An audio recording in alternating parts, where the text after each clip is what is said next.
an Applebee's commercial. And he just wrote, "The End of the World, sponsored by Applebee's." Applebee's, if you don't know, is a sort of cheap and cheerful but restaurant chain over in America. Oh, It just made me laugh. It's just like the end of the world. And it's one of these jolly tunes, you know? Hey, so I have it's to a say, Friday what night. really irritates me is the clip that was going around of everyone when they were saying that sirens were being heard over Kiev, right, in the Ukraine. Go on. What really annoys me about that is that the clip that was used of that, they were testing the air raid sirens. It wasn't because there were bombs showering down on it. And this is what winds me up about all of the scaremongering that has just become everyday life. But let's just focus it for a sec. And I get that, because what you're saying is so true. So true. I'm sorry I'm wearing a hat. I woke up and my hair looked like a raving lunatic. Me too. It's just sadly it's on someone else. That lucky person, you little devil. You showbiz folks with your sexual ways. God, what are you like? You and Julia Hartley-Brewer, who'd have known? Anyway, the point is this. Quash that particular rumour. Thank you very much indeed. I think that'd be fantastic. That'd just be brilliant. I don't think her other half would be scared of you. That would be even the better bit. Anyway, what I was saying is swiftly progressing on with this conversation. What I was saying is this. Paul Andrews says it's filling a plane. Budgets have gone up since winning those awards. Hello all. Hi, Emma Webb. Hi to you. And of course, we can't do it. Barry J. Allen, good afternoon to you, Flash. Okay, this is a terrible problem. Okay, what's going on? I've just had someone wave to me who clearly knows me. It's like waved to me as if they haven't seen me for a long time. Julian Hartley-Brewer. Absolutely no sodding idea who it Rupert is. Murdoch? Is it Rupert? No. Was it Rebecca? No, I don't know who it was. Cleaner? What am I supposed to do? She was even asking whether or not she could come in and say hi, but I couldn't because let her go and say hi. No, I don't know who it is. Of course you can. No, because then you'll ask me to introduce and I won't be able to. Have you? No. Mind you, I do that to people. Do you know what? I've been out and out in the street. No, I've just said, have you met my friend? No, I know. No. This is great. When I worked in America, my boss and his wife had a routine, and this is what they'd do. When she could see that he clearly didn't know who the person was in a business meeting or a cocktail party or barbecue, she'd go, well, I can see that I'm not going to be introduced. Hello, I'm Maureen Jones. Hello. And they'd go, hi, Maureen, I'm Chuck Weintraub III. And they'd do that. Oh, please. And anyone bolts on the third or the second to the end of their name. You're insulting Asa Don Brown. He's got three names. Excuse me? Asa Don Brown Jr. the third. Excuse me, he has not bolted it onto his name, and even if he is third, fourth, fifth generation, I'm very happy for him. But the point is, he hasn't got it as part of. He didn't introduce himself, just to the best of my knowledge, as Asa Don Brown the third. Yeah, well, he does. I think he should. Asa, do you have? I mean, mind you, actually, people call me Phil Dave the something very similar, but not third. Very, very similar. The Richard the Third. What I was going to say to you is this. What's going on over there is just horrendous, and we all saw this coming, and we've been talking about this for God knows how. What's the matter now? She's coming in, isn't she? I've just seen Miranda Hart walk past my room. This is a very strange world in which I live. Hopefully she didn't see you. What do you mean? No, she did look. She was looking in, seeing what was happening. Get her on the show. Get her in. She's with people. I can't go and interrupt her. This is. Do you know? This is why I am where I am. I'd have been out of that office, Miranda. What, living at home? Well, yeah. Well, no, you're right. Leslie and Jones, they test the flood warning signs around here. And you know what? Even after years of doing that, people still don't know what they are and they get scared. Yeah, well, that's people. I'm not surprised. Those noises are meant to, no pun intended, alarm people. So, yeah, I mean, really frankly. Horrible. And if you're a Londoner, Americans don't get this so much. And I'm not being rude. So, am I the only one thinking in the day and age of smartphones, isn't it really strange how they can't infiltrate every single smartphone to come up with an alert on the phone? Why do they have to do an air raid siren? They should do a siren. It's more dramatic. You need to know. Not everyone's got a phone. You know, or I just might be walking along and I don't want to. They can. Oh, I'm being corrected. They can do that. Okay, fine. Yeah, I'm sure they can do that. Anyway, what I was going to say, Asa, you won't get this in New York. But in Britain, when you hear air raid sirens, you go straight back to the Blitz and what the Germans tried to obliterate London and all the great major cities and the docks near where I live, etc. No, we don't. We tut and we say, where the hell's that noise coming from? Can someone shut it up? That's all we do. We do now. We do now. We didn't do early 1940s. Oh, you remember it, do you? I'm in a very cheeky mood today. I'm sorry. I'll shut up now. Sorry. You're besmirching my mother's memory. Don't put that on me, excuse me. See if I can make him feel really shit. My mother... I didn't even mention Mrs. K in all this. What's the matter with you? My mum spent the war down in the coal cellar with my grandmother in Stoke Newington. Was that where they kept the wine? Stamford Hill. You're an idiot. What? Was that where they kept the wine, you dick? Paul Andrews, text alert has been tested in several areas, and we also have public warning sirens still, but they have covers over them, so now you can't see the siren. As long as you can hear it, who cares if you can see it or not? The siren you don't want to see is that the fact that most of us can't even flipping well get any signal anymore, I don't really care too much if they don't do it on the phones. Actually, we do need to think of as well, just putting it in some sort of serious context, is heaven forbid if whoever was deciding to attack, or I don't know, let's just use the latest nutcase, shall we? Putin, if he was to attack, then one of the first things he'll probably end up doing would be taking telecommunications out anyway. Of course he's going to do it. Of course he probably owns them. He's not a nutcase, by the way. Let's be very, very clear. He's not a nutcase. He's a clever nutcase. He's not nuts. By the way, Asa says this. We receive Amber Alerts and emergency weather notifications. I was raised with tornado warning sirens. Blimey, O'Reilly. Crumbs, that must have been a whirlwind. Paul Andrews back again. If you see lampposts that look like they are upside down, it means you're pissed and you've fallen over in the street. No, if you see lampposts that look like they're upside down, that's often a civil warning system.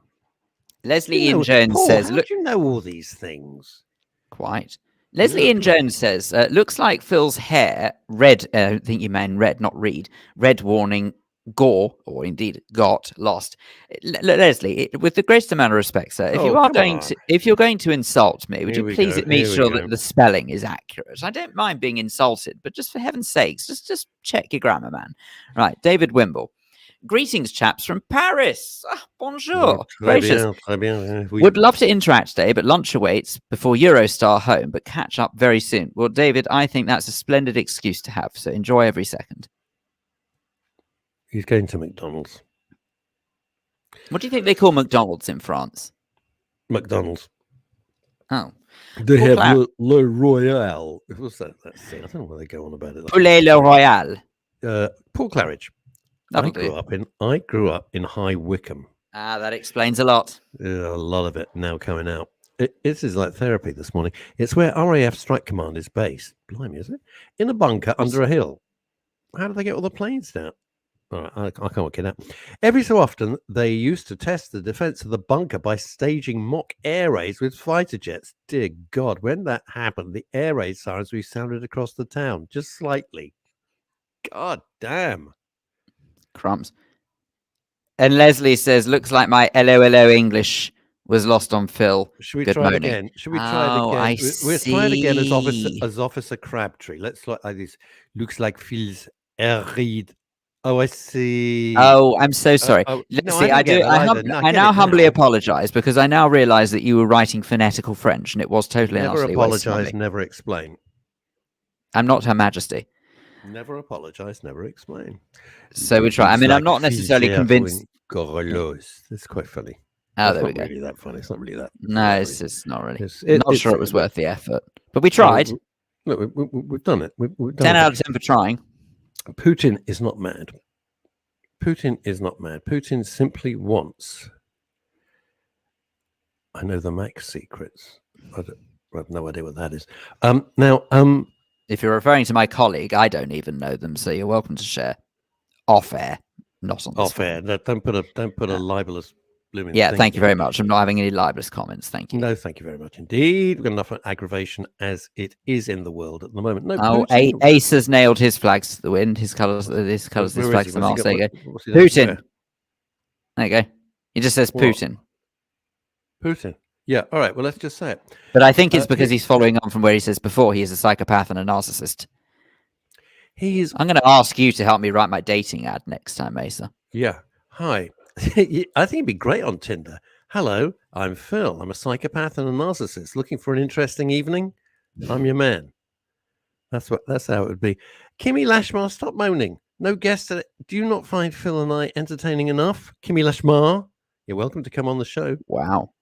It's yeah, a bit harsh, isn't it? I told no her. guest today. How rude. Yeah, well, we got let down. Somebody was booked, and then they didn't confirm. So they're gone. Sure. Oh, finished. History, baby. And then we got. So in that case, you'll just have to tolerate us until Chantel comes along. There's nothing wrong with that. Chantel is coming up. Chantel is coming up. It'll all be fine. And sometimes it's nice. Sometimes it's nice to have a little bit of breathing space, or as Adolf says, a little bit of Lebensraum to have a chit chat. Oh, let's hide behind a message, shall we? Because Kimmy let's do that because it gives you a Kimmy chance says, to touch up your I am listening, but may have to scoot off. Do you remember when you had Russell Grant on and he suggested a voluntary research for dementia and Alzheimer's? Yep. I hope we remember that. I signed up and have done a few now. Goodness, I'm expecting I'm expecting a call. I'm so sorry, my screen was dirty. I'm expecting a call about another research program from a carer's perspective right now. So may have to go and catch up on Chantel's recommendations later. P.S. I hope my lovely mum behaves while I do this. But she then goes on to say then that is why I'm doing it. Cheers, guys. Well, Kimmy, bravo, because anyone who takes part in research is helping others, and it's to be applauded and commended. And you made a lot of friends with a lot of beagles, didn't you, when they were dropping stuff into your eyes in the perfume lab? Beagles? You're still friends with those beagles. Am I? I'm not going to explain the joke. Everybody else gets it. Right. Was that lab embarking? It's very good. Very good. And he bounces back, ladies and gentlemen. Magnificent return from Dave. Dave, it's 15 love. Aaron quite rightly points out, he says we could have had Miranda Hart on. That would have been good. And then we could have had some comedy. Anyway, Leslie and Jones. Do you know what? Everybody knocks a Miranda Hart. I found her show hilarious. Other people, comedians that I know, loathe it. I thought it was made me laugh out loud, actually. I think she's terrific. I didn't get what the fuss was about. I really liked it. I loved the fact she used to break the fourth wall and be very, very silly. I mean, there was so many funny things. And the best thing was, of course, Gary the chef went on to be Lucifer in that huge TV hit in America. Can I also point out as well, one shouldn't underestimate the difficulty in being right in the middle of playing a character and then breaking that to look straight down the barrel of the lens to talk to someone. That is not easy to do that. I thought it was jolly good. It made me look, this is. But that's also one of the reasons why I love Mrs. Brown's Boys. Bear with. Oh, Kimmy, how good was that? It should go like this. Bear with. It was so rude. Have you ever met people who do that? I just walk away. I'll sod that. I'm not going to stand there like an absolute muppet. Putin, Ramsey says, Putin is going to enter his cover version of Father Ted's My Little Pony as the Ukrainian Did you see Ukrainian entry? Did you see yesterday that the Eurovision Song Contest people are allowing, of all the days to announce this, allowing Russia to and Ukraine coming into the contest? I'm like, what a day to release that news.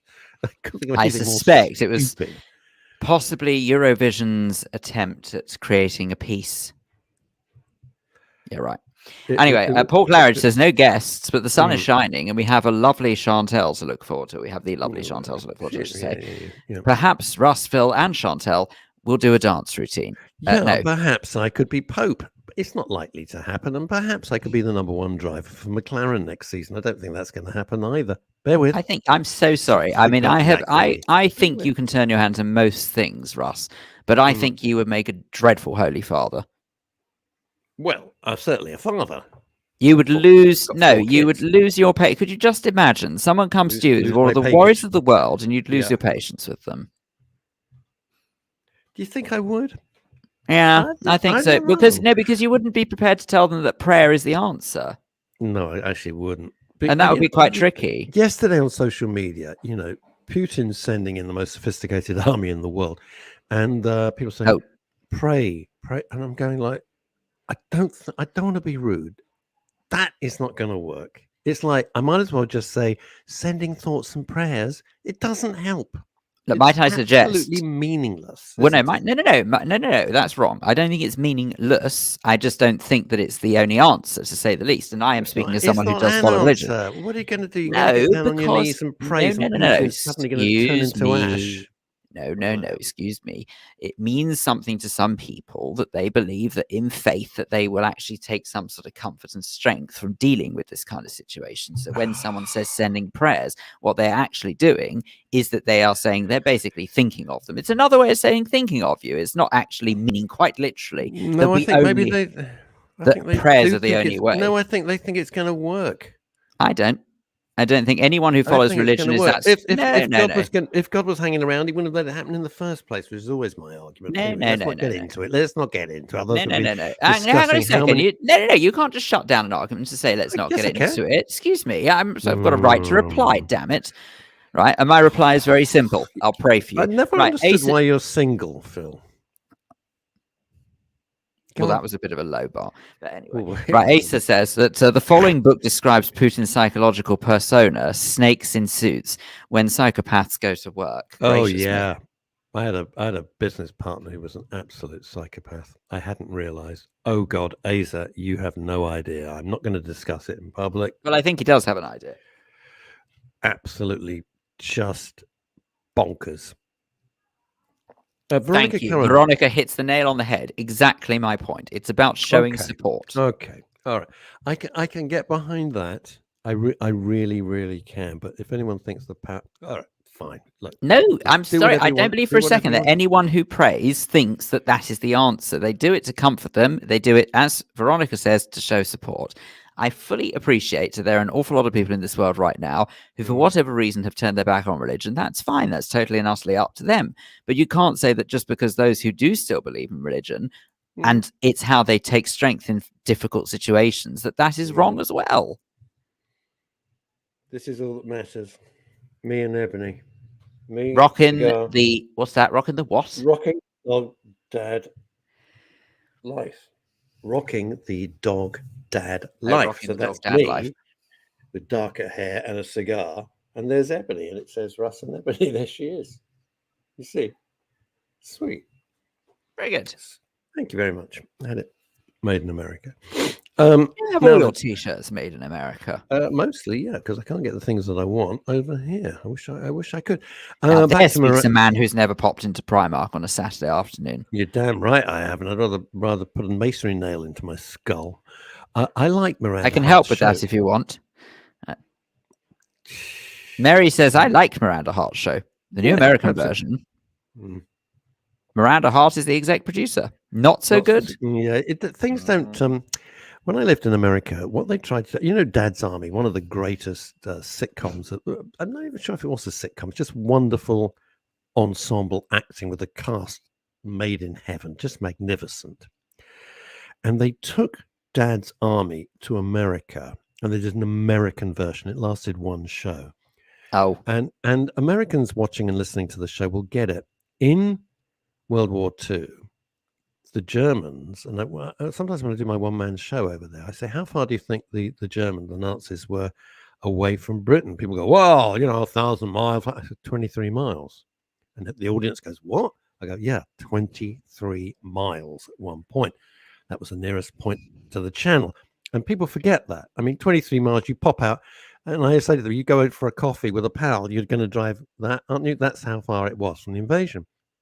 So the premise of Dad's Army was, of course, that we're a little tiny island about to be invaded by the biggest industrial-sized army the world's ever seen.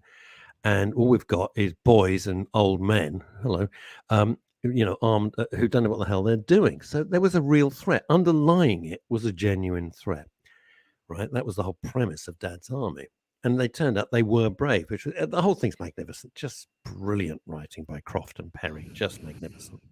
So the American version, they were kind of on Sea Watch. They were on I think on the eastern seaboard. I'm not sure if it was the eastern seaboard or the Pacific coast. The Navy SEALs. It didn't work at all because the threat, if you take away that notion of the threat and America being so gigantic, it's like, so some people landed on a beach. It's not going to be that. So it didn't work. The whole notion didn't work. And of course, I've got an idea for a new comedy program that I think could work very well, actually. I'd like to see Vladimir step down as president of Russia and instead go to open a very expensive hotel. We could call it Putin on the Ritz. I thank you. Anyway, moving on. It's very good. I thank you. Now, Richard Vero, you held off as long as you could. I was quite impressed, actually. Well done. Very good. Now, Richard Vero says sanctions. It's Richard Vero, who's my old school friend. Sorry. And no, he lives in. Oh, we know he lives in Colditz. You tell us. He lives in Colditz. And he's not joking, by the way. You think he's making it up. He's not making it up. He absolutely lives in the town Colditz. of Colditz. Absolutely. Okay, he's not making it up. Right. Richard Vero says that sanctions alone won't stop Putin. He's prepared for them for a long time. Russia should be barred from every cultural and sporting event in the world. His people must be shown what he is doing wrong. Might you say that, though, Richard? There's an awful lot. There's some impressive photos of protests coming out of Russia at the moment. They're damn brave because they don't muck about like here. Yeah, quite. And he goes on to say that they only get lies from Russian media. Well, I'm afraid that we only get lies. I was going to say, I hate to tell you, I think that's a common problem worldwide. The Americans only get lies from ABC and CNN. I mean, the whole thing is an absolute. It's a crock. That's why you got to pick. That's why you got to pick what you watch so carefully. That's the point. I didn't realize. I was doing a lot of kind of. I don't watch TV hardly at all now. I just watch a lot of YouTube channels on my TV, and one of the things was they were talking about Ben Shapiro, who I know some people loathe him, some people love him. I'm a big Ben Shapiro fan, and I have to really strain hard to understand what he's saying because he speaks so very fast. You should chew your food. Well, he really does, but they have to talk like that. Anyway, so Ben Shapiro was saying yesterday, that Russia has got a lousy fifth-rate economy, and we were all thinking they're doing really well. And he said a fact that absolutely shocked me. He said the entire GDP, the gross national product of Russia, is only slightly more than the state of Florida. Let that sink in. The state of Florida is almost as big economically as the entirety of Russia. Gives you some idea of the facts rather than the myth.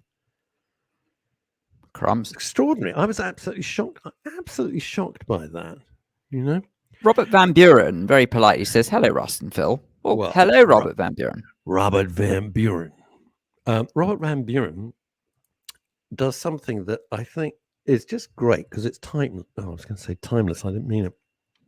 He makes watches. He's a clockmaker. How blooming marvelous is that? He saves face and makes the world tick. And his favorite song is Max Bygrave's "You Need Hands to Show Someone You Care Them. You Need Hands." Yes. It was Max Bygrave's son's birthday, I think, yesterday. So I couldn't. Oh, damn. And I didn't send him a card.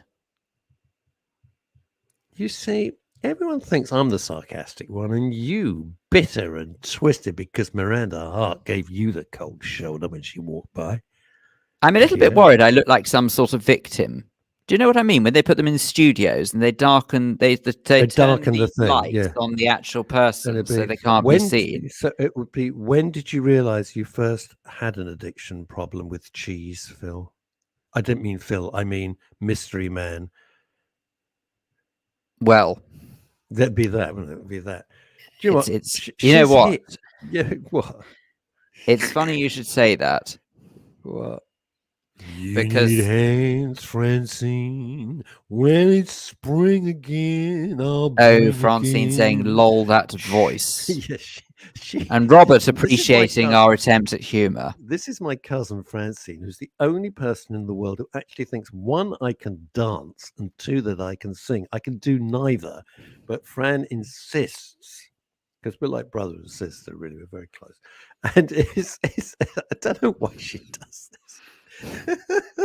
But then again, She having also- said that, what you've omitted is to tell people that Francine is the only person in the world who doesn't mind nails on a chalkboard. She probably doesn't. Well, I've never seen her get annoyed. She never gets annoyed. I no, don't know what's the matter with her. gracious. I've never seen her annoyed. Unbelievable. Unlike her mum, my Auntie Sylvie. Oh, dear me. Just I thinking about it. think, What? bearing in mind that time was cut quite short last week, Yes, I think she's got. I think we've got a lot of making up to She's do. going to reenact the whole of Lawrence of Arabia single-handedly now. It's a sight to behold. Ladies and gentlemen, you know. But we her, won't desert her. You know Sorry, her. is You that love desert? her. It's Chantal Ricards. Oh, Good morning. oh, good Good morning. Good Hello. morning. How are Hello. we? Good afternoon, even. How are we? I'm really good. Slightly worried about what's going on the Eastern Front. Oh, Of thank Europe. you. Yes. Yeah. But we've always damn. got television to go back to take us away from all those ghastly things that are happening elsewhere. Awful. Look, I have a very simple theory in this world, is that the awful truth is there's not a lot that we can do about it, however horrendous that sounds. And I believe that we seem to live in an age where we have world leaders who are about probably the most stupid I've ever known them. And I would imagine that it's God the same damn for it. most people in living history, that we don't seem to have leaders. We just have people who play political games.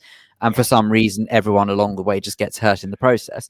Furthermore, I'd also point out that it's nothing we can do about it. Literally nothing we can do. So however much I agree, it's not the most reassuring situation. I don't think that we should sort of panic too much, because it's not going to change the outcome one way or another. Mr. Casual there. I was cacking myself yesterday, and I don't get nervous about these things. I tell you what, Chantal, how bad it got. Yesterday was a full day writing the next book, right? Yeah. And as I'm there, I stand at my desk, as you know, I have a stand-up desk, and I thought, do you know what, Rossi? Is there any point in me doing this? I actually thought, is there any? And then I thought, well, I should do it for myself, if nothing else. And I really. Can I just say, I didn't think your last book was that bad, but okay. Chantal, if you encourage him, I will not. I'm sorry. I will That's ignore true. your friends when I next go Chantal, to. you Los mustn't Angeles. encourage. Don't laugh when Please something's don't. funny, please. Whatever you All do. right. Well, listen, I'll pose you this question if you think there's nothing that we can do. If you were running, excuse me. COVID. Oh my Now we God. see we've all Right. forgotten It's COVID. those 40 woodbines a day, you. I know, it's bad. I'm Shocking. I've seen another film, haven't I? Don't do a disservice. It's nearer 50. Keep going. Aw. Right. So God. put yourself in my old shoes, not in my current shoes. If Ooh. you were running BAFTA or say the Oscars, Oh, yes. and there was a Russian entry, Yeah. Mm. would you allow it to go through? No. Would you allow it to be in the final six? Tell them Would to you sod allow off. people to vote for it? No. Oh, no, hang on. You can't be that blunt, because that's really tricky. Well, because I time. just was. No, but hang on, because time and effort's gone into that. Just because someone who's a filmmaker living in Russia, it's not their fault that their president's a lunatic. What? Mind you, having said He's that, not a lunatic. well, he's all right. I knows can't what think of he's any. doing. I He can't think of any knows other what word to he's summarize doing. him. He wants to I'm sorry, Phil. Let's just bang this out for a second. He wants to reconstitute the Russian Empire. He wants to get back to the Soviet Union.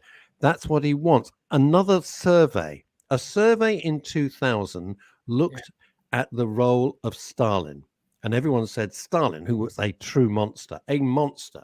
And in 2000, they didn't like him. They did the same survey again in 2019. 70% said, yeah, Stalin, pretty good. What? Yes. And the reason being because they have dreams of empire. I'm sorry to get heavy about this, Yeah. but Phil, I disagree. It's so easy to say, oh, he's a raving nutcase. And, we laugh it off in that kind of British way. Excuse me, The I'm not guy- laughing it off, and I'm not saying he doesn't need to be dealt with, but there's the no other guy- word I can think of to summarize him. I understand he's very, very dangerous, but the guy has tapped in to this lost era, and the population. There was a fascinating thing, and somebody who was a communist was arrested, was tortured, and then was released. And he funny enough, then met the guy who interrogated him, and he said, and the guys shook hands and they said, "We both have Mother Russia." That's the level. We don't have that. We don't understand that level of what used to be called patriotism. I'm not saying it's good or bad. I mean, I don't get it.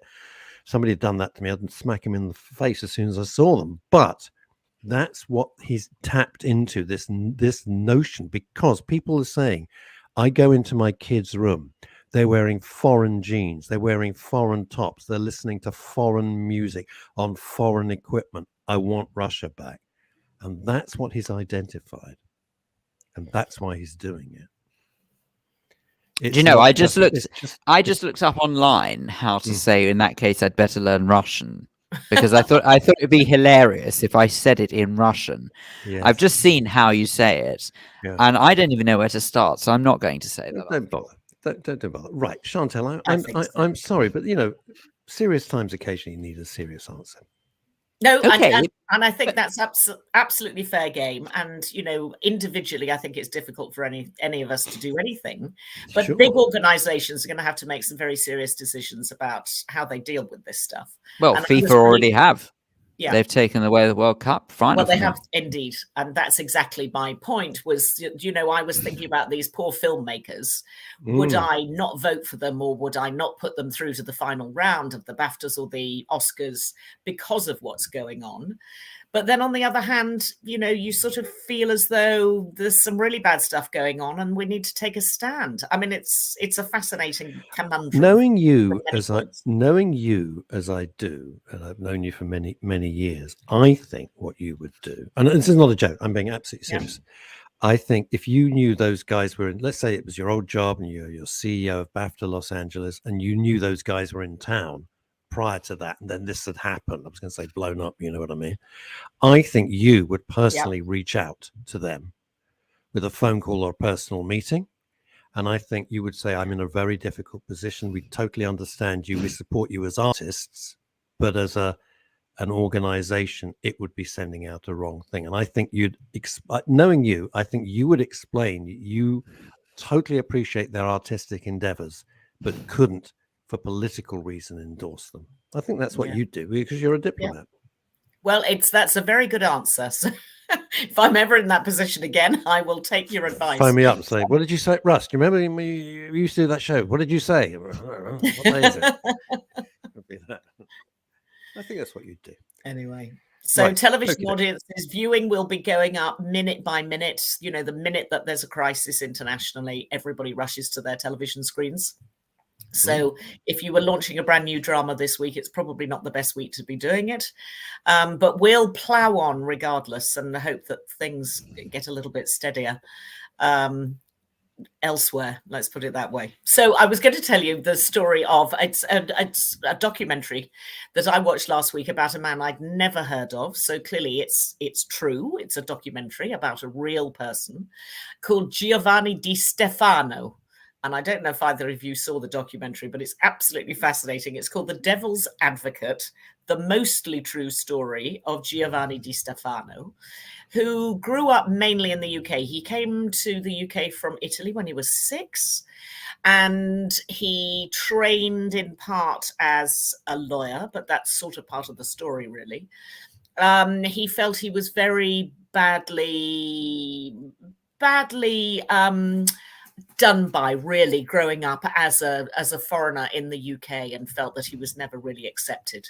But anyway, he went on to become a lawyer who represented, bizarrely, according to him, this is what he says, he represented Saddam Hussein, he represented the Serbian criminal Arkan, he said he represented Howard Shipman. He would basically, as a lawyer, represent the unrepresentable. Okay, here's the obvious question. Why? Why on earth would anyone do that? Why would anybody doing it? And why would anybody do it? And I'm not sure whether we understand enough through the documentary about the guy's motivation, other than the fact that actually what this 3-part series is all about is the fact that throughout all of this, he perpetrated the biggest scam possible because he wasn't even a lawyer. Oh, get out. No. So it's a fascinating, absolutely fascinating story. Amazing. Sadly, there's no interview with him. Clearly, he decided not to be interviewed. But I can't understand why.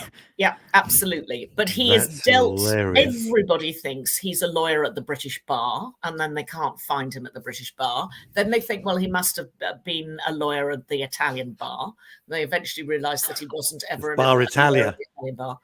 And then the Serious Fraud Office and the London police pick up on this because people keep saying, I gave this guy 150,000 to represent me.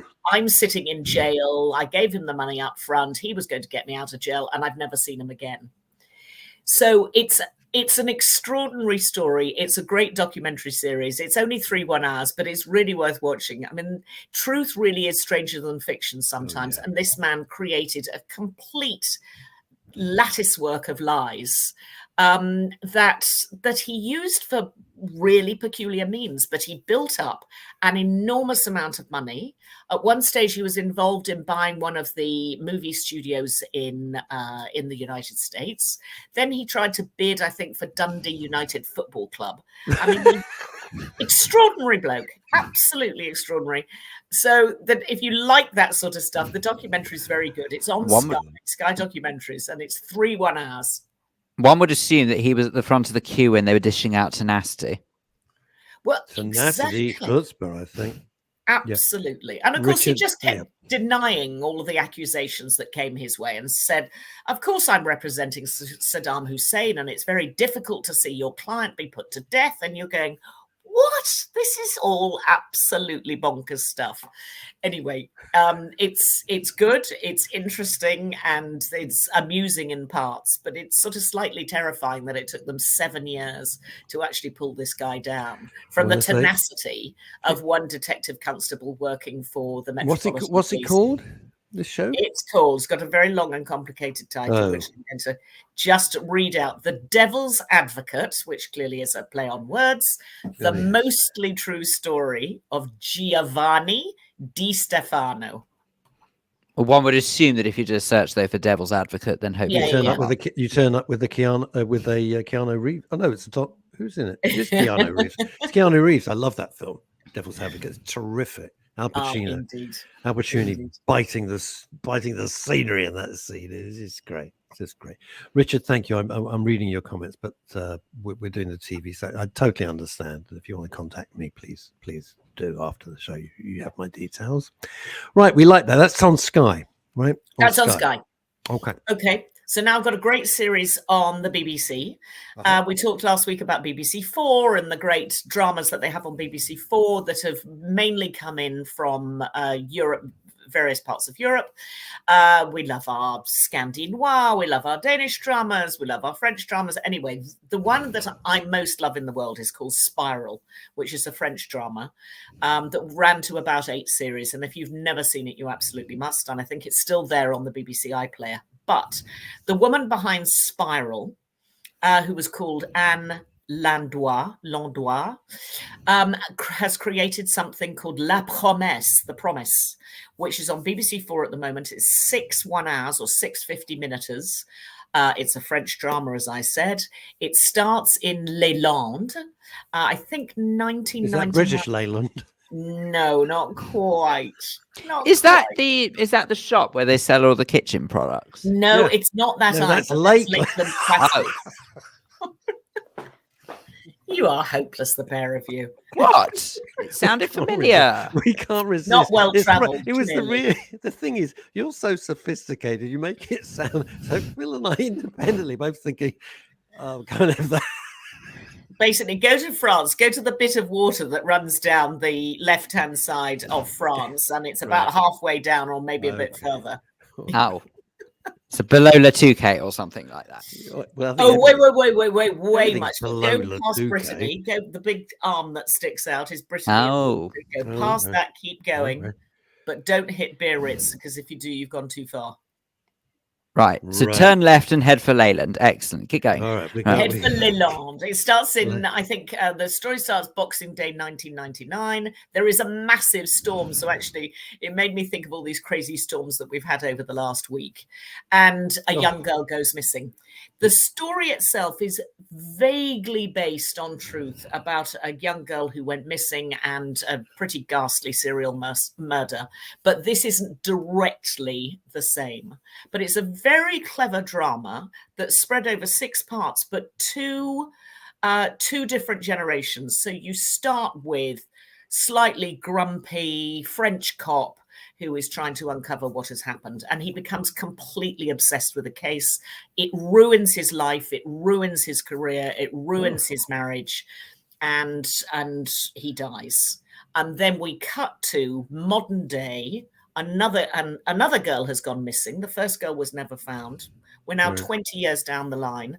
Another girl has gone missing. And the detective is the daughter of the original policeman, whose whole life was shattered by never finding the first killer.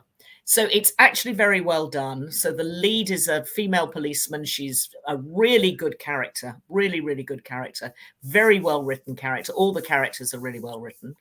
And the story intercuts between what was happening in 99 and what's happening now. But it's really worth seeing. 6 parts, and it's on the BBC at the moment. And that's called The Promise or La Promise. La Promesse or The Promise, yeah. Pretty. You know what's depressing me? I'll tell you what's depressing me about that, and I'm serious, is that I thought you were going to say something like when I'm cleaning window. No, I thought what you're going to say is like, oh yeah, and he was just doing this in the 1940s, and you said, and we flash back to 1999, and for me, that's 2 days ago. Yeah, yesterday. That really freaks me out. That's yesterday, and that was the father. I'm like, oh my God, this is free. This is doing my head in. Just think it was around that time of day. Are you dusting the? What are you doing? No, my screen's a bit dirty, so I was just cleaning it. But you know, that was the time. George Formby of radio. It was that time of life, of course, when we all thought the millennium bug was going to strike. It was really in the run-up to it, wasn't it? Boxing Day would have been very near that. Oh my God! Indeed. What a load of con artists they were. No, I know. Y2K, absolute con artists of the first order. The lot of them. Yep. Screens get filthy. What on earth is on here? Seriously? I don't know, Phil. Do you want to do your washing as well while you're at it? Right. Next up. I like the sound. I like the sound of that, by the way. Okay, well, another documentary that's got a lot of people talking. There's a very long article on BBC News. If you want to actually go deeply into the background of this story, and I read the article first, and I thought, oh, hang on a second, there's a documentary behind this. I better watch it. It's called Job Fished. Job fished. Job fished. Do you know what catfishing is? Yeah, I know what catfish. Oh yes, okay. So this is called job fish. Just actually, can we just say, in case someone doesn't know, is catfishing when someone is impersonating someone else in a digital way?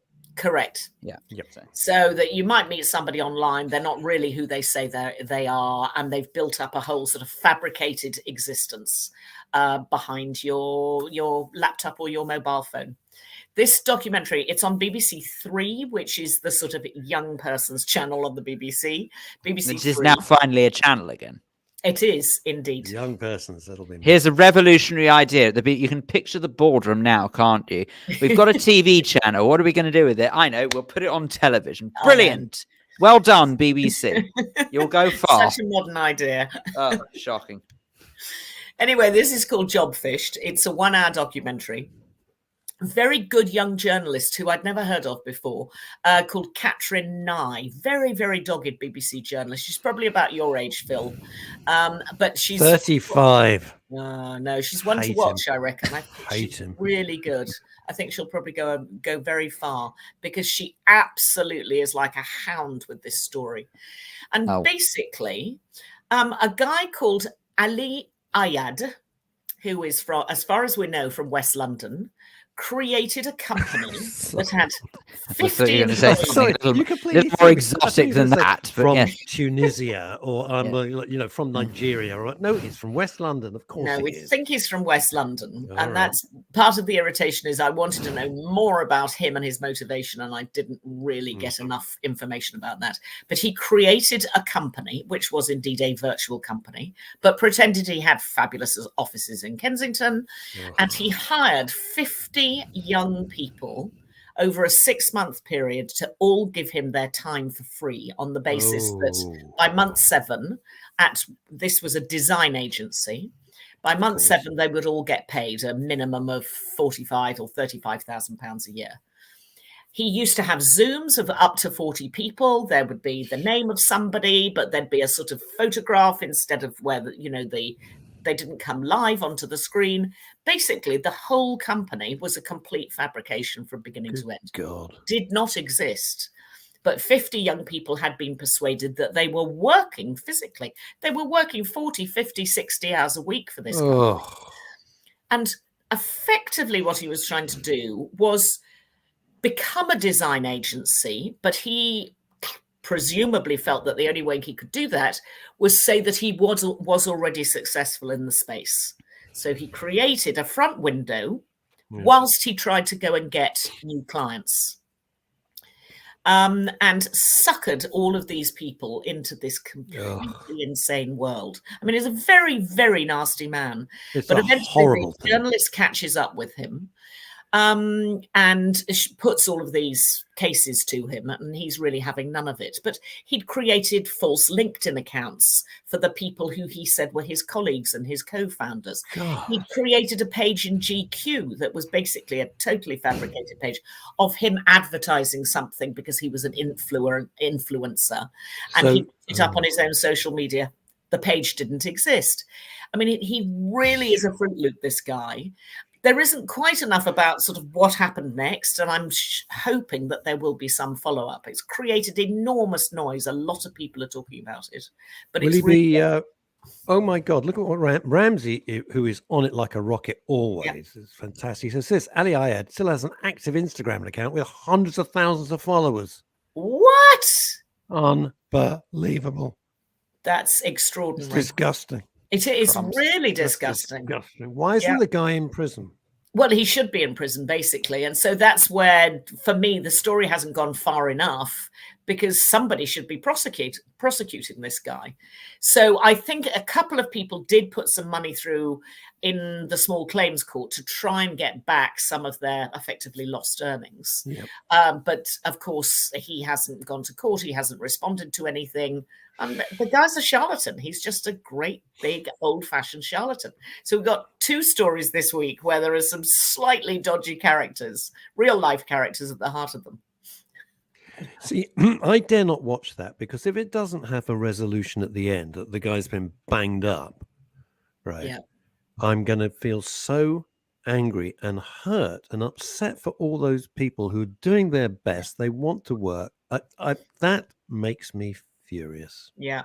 And a lot of these people... I can't understand how people would have agreed to work for him for that length of time for nothing, though. That's what blows my mind. Of course they would, Phil. Of course they would. Well, obviously, you say of course they would. Clearly they have, but I'm just saying I struggle to understand why people would do that. But anyway. Yeah. I think because none of the interviews were done face-to-face, he did have a couple of people working for him, one who would do the recruitment, who was a woman based in Dubai. And I think there was obviously one other person involved.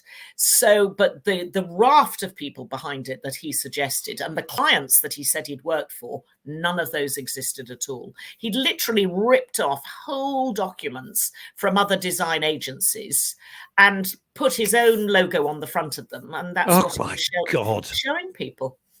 Anyway, it's a good documentary. Wow. Worth watching. I was doing business with somebody who came with a huge documentation, said that they'd been in, I can't say who it is, been in Germany, and they'd done all this work and everything. And everyone was so impressed. It turned out he'd actually been in jail. He'd never been to Germany, and he hadn't written one word of this huge tome. It was extra. People do it. Yeah. People do it. Wow. Ramsey says, and the Israeli conman who Netflix exposed recently is now doing deals for thousands of pounds to tell his story. Wow. You know, these things like. Was that the Tinder swindler? That must I have assume been. so. I guess it must have been the. Fortunately, there aren't too many of them around, so one would suggest that is exactly who we're referring to. Let's hope not. Anyway, so then I saw another. I've had a bit of a week of documentaries, actually, but drama and documentaries. Then I saw a great documentary about Boeing. I wouldn't normally. The Boeing Aircraft Company. Boeing Aircraft. I wouldn't. It's not something that I would naturally have gone to. But when I was at BAFTA in Hollywood, I had the great fortune to interview somebody called Captain Sully Sullenberg. Oh my God. Who was a Tom pilot. Hanks. Tom Hanks, exactly. A pilot who landed his plane on the Hudson River. This is for real. Yeah. This is who Captain Sully Sullenberg was. He was played by Tom Hanks in a film called Sully. And I had the great fortune to meet the guy and interview him in Hollywood. So anyway, I saw this documentary come up. It was about Boeing. And I thought, well, that's interesting. What's behind it? Basically, Boeing brought out something called the 737 MAX, which was a great aircraft, came out in, I think, 2018, something like that. But in the first 5 months of flying, 2 planes, one from an Indonesian airline called Lion and one from Ethiopian Airlines, had crashed. It was found that fatally, by the way, as well, we should stress as well, there was a hell of a lot of life lost in that. A lot of lives. Everybody on both planes, lives lost, every single person. Initially, everybody thought Boeing was the safest company in the world. Yeah. Everybody thought. Great safety record. Yeah. If it's not Boeing, I ain't going. That used to be the phrase that they used. Oh, that's cool. Didn't know that. So they said, can't be us. It hasn't really got anything to do with us. Very quickly, they found out it was the fault of something called the MCAS system, which should have leveled the plane out. I won't go into the technical details, although the technical details are really interesting and they're explained incredibly well. And I know nothing about aerodynamics, but the way that this documentary is made is wonderful. It's actually made by the company created by Ron Howard and Brian Grazer. Oh, yes. Apollo 13, and they made Beautiful Mind, and I mean they've made some of the most fantastic films ever. Talented duo. And it's done in the same way. It's done with great thought and great care, and lots of explanation around technical things that make you really understand what's going on. Anyway, I won't go through all of the various parts because it's really interesting, but finally, of course, it's big business that has done them in, because Boeing were trying to push up their share price. They were cutting back on checks. There was a complete culture of conspiracy at Boeing, so that if anybody spoke out, and several people did speak out going, you're asking us to check these things too quickly. Why? They were even told that they weren't to put things in writing. Oh my God. Of course, you smell a rat straight away when you hear that. Yep. And it was all about boosting the share price. Well, it was the downfall of Boeing, which is why this film is called Downfall, the story of Boeing.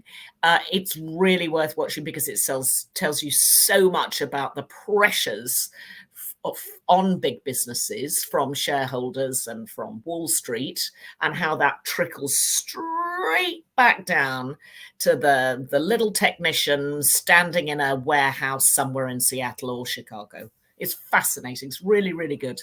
And that's on Netflix. So if you got Netflix. Yep. It's called Downfall, did you say? Downfall. Downfall. It's Downfall, the case against Boeing. But it's a good watch. And I think it's a 90-minute documentary. It's not very long, but definitely worth sticking with. It is always horrific when money comes before human safety, or becomes before safety. It's shocking. And once you start going down that rabbit hole, you're screwed. There's really no coming back. Yeah. And I think they just dig themselves deeper and deeper into a hole. Shocking. Yeah.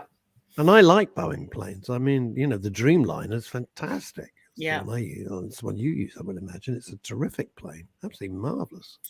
Yeah. Here we go. This is Paul Andrews who's agreeing with you. It's a great docu. It was Boeing trying to avoid retraining pilots by disguising upgrades as minor instead of major redesigns. Yeah. And of course, we have to bear in mind that because computers fly so much of the plane, sometimes that you can't get out of a situation because the computers are sensing one thing and in fact something else is happening, so the computer might overcompensate. I'll leave it at that.